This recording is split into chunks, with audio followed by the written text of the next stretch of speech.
प्रेम प्रेम तो सब कहे, प्रेम न चीन्हे कोय। प्रेम प्रेम तो सब कहें, प्रेम न चीन्हे कोय।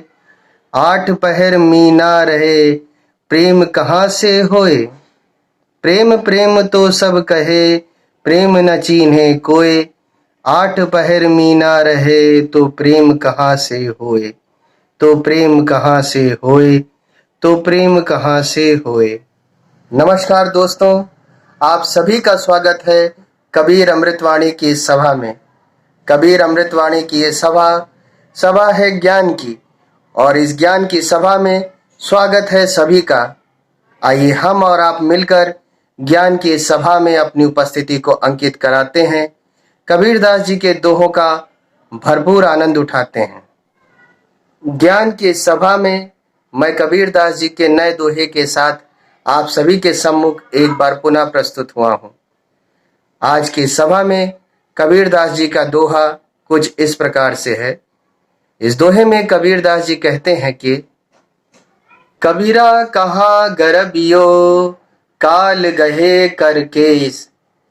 कबीरा कहा गरबियो, काल गहे कर केस। ना जाने कहाँ मारसी, ना जाने कहाँ मारसी। कै घर कै परदेस। कबीरा कहा गरबियो, काल गहे कर केस। ना जाने कहाँ मारसी, के घर के परदेस। माया रूपी संसार में व्यक्ति को मिलने वाली समय समय पर सफलताएं, समय समय पर मिलने वाले सुख उसे इस भ्रम में ला देते हैं कि इस संसार में उसे जीवन पर्यंत रहना है, जबकि जीवन का सत्य यही है कि जो यहाँ पर आया है उसे एक ना एक दिन यहाँ से जाना ही पड़ेगा। व्यक्ति भ्रम में रहता है, व्यक्ति धोखे में रहता है, व्यक्ति पता नहीं कैसा मुगालता पाल लेता है। वो सोचता है ये संसार सिर्फ उसका है, वो इस संसार का स्वामी है, लेकिन वो भूल जाता है कि व्यक्ति इस संसार में घूमने और टहलने के लिए आया है। जब उसका समय पूरा होगा वो इस संसार से चला जाएगा। इस दोहे में कबीरदास जी बड़े स्पष्ट रूप से कहते हैं कि लगातार मिल रही सफलताओं से इतना अभिमान व्यक्ति को नहीं होना चाहिए कि वो इस संसार का स्वामी हो गया है। व्यक्ति का जीवन क्षणभंगुर है, व्यक्ति को इस संसार से चले जाना है, ये व्यक्ति को नहीं मालूम। वास्तविकता तो यही है कि व्यक्ति को इस संसार से जाना है, वो पल कभी भी हो सकता है। यानी कौन सा पल किस स्थान पर उसका अंतिम समय आ जाए। इसलिए व्यक्ति को कभी भी गर्व नहीं करना चाहिए, बस अपने जीवन का भरपूर आनंद उठाना चाहिए और वो कार्य करने चाहिए जो समाज के लिए, इस सृष्टि के लिए आवश्यक हैं, जिसके लिए इंसान को यहाँ भेजा गया है। कबीर अमृतवाणी की आज की सभा में प्रस्तुत किया गया आज का दोहा आपको बहुत पसंद आया होगा। दोहे के साथ साथ मेरा प्रस्तुतिकरण भी आपको बहुत पसंद आया होगा।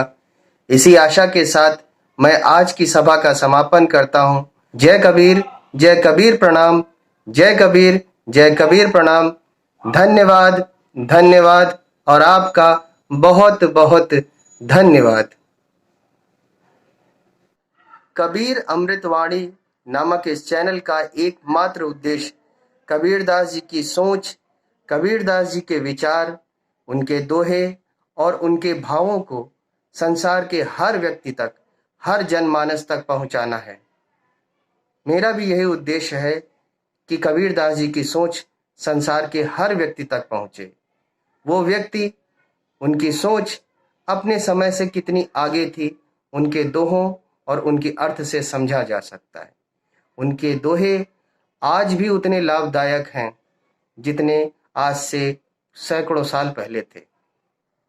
इसी प्रकार से ज्ञान की सभा में अपनी उपस्थिति को अंकित कराते रहिए, कबीरदास जी के दोहों का आनंद उठाते रहिए, उनके भावों और उनके अर्थों को अपने जीवन में चरितार्थ करते रहिए और मेरे चैनल को लाइक, सब्सक्राइब और शेयर करते रहिए और अपने कमेंट लगातार देते रहिए। आपका बहुत बहुत धन्यवाद।